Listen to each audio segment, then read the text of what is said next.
முதலமைச்சர் மு.க.ஸ்டாலின் தலைமையில் மாநில அளவிலான வளர்ச்சி ஒருங்கிணைப்பு குழு கூட்டம். அதிமுக சார்பில் முன்னாள் அமைச்சர் கே.ஏ. செங்கோட்டையன் பங்கேற்பு. பாஜகவிற்கான டப்பிங் குரல்தான் இபிஎஸ் என முதலமைச்சர் கருத்து. உங்களில் ஒருவன் என்ற தலைப்பில் காணொலி வாயிலாக முதலமைச்சர் மு.க.ஸ்டாலின் பேச்சு.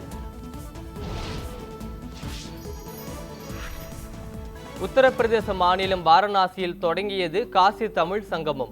காசி தமிழ் சங்கமம் நிகழ்ச்சியை தொடங்கி வைத்தார் முதலமைச்சர் யோகி ஆதித்யநாத். வாரணாசியில் காசி தமிழ் சங்கமம் நடப்பது மகிழ்ச்சி என பிரதமர் மோடி பெருமிதம். இந்தியாவின் பன்முக கலாச்சாரத்தின் அழகை காட்சிப்படுத்தி இருப்பதாகவும் புகழாரம்.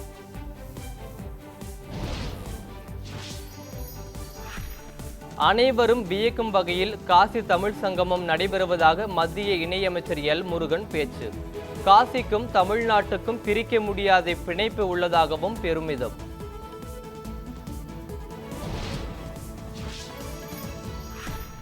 மயிலாடுதுறை இரட்டை கொலை குறித்து விரிவான விசாரணை நடத்தி கடும் நடவடிக்கை எடுக்க வேண்டும்.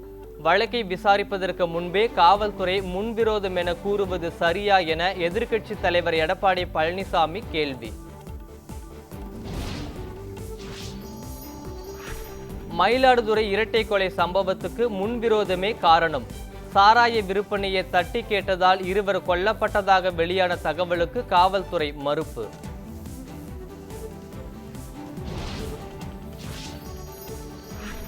பாஜகவுக்கு யாரும் டப்பிங் கொடுக்க தேவையில்லை என பாஜக மாநில தலைவர் அண்ணாமலை பேச்சு. அதிமுகவில் இருந்து வந்தவர்களுக்கு அமைச்சர் பதவியை திமுக வழங்கியிருப்பதாகவும் விமர்சனம்.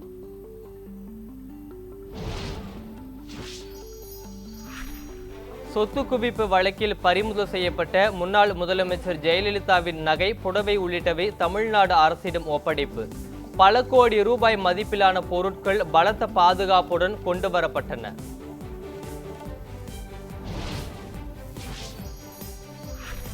தமிழ்நாட்டிற்கு ஆளுநரே தேவையில்லை, நாடாளுமன்ற உறுப்பினர் கனிமொழி பேச்சு.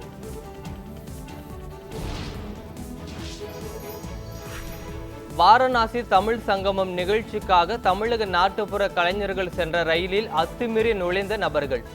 இரு தரப்பினர் இடையே ஏற்பட்ட வாக்குவாதத்தால் பரபரப்பு.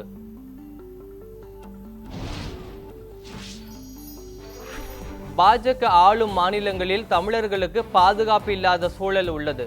தமிழக காங்கிரஸ் தலைவர் செல்வ பெருந்தகை குற்றச்சாட்டு.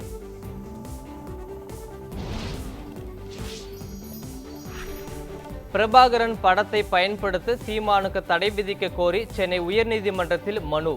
பிரபாகரன் படத்தை சீமான் அரசியல் ஆதாயத்திற்கு பயன்படுத்தி வருவதாக மனுதாரர் குற்றச்சாட்டு. தமிழகத்தில் பொதுவாக வறண்ட வானிலை நிலவக்கூடும். வெப்பநிலை 2 முதல் 3 டிகிரி செல்சியஸ் வரை அதிகரிக்கும் வாய்ப்பு என வானிலை ஆய்வு மையம் தகவல்.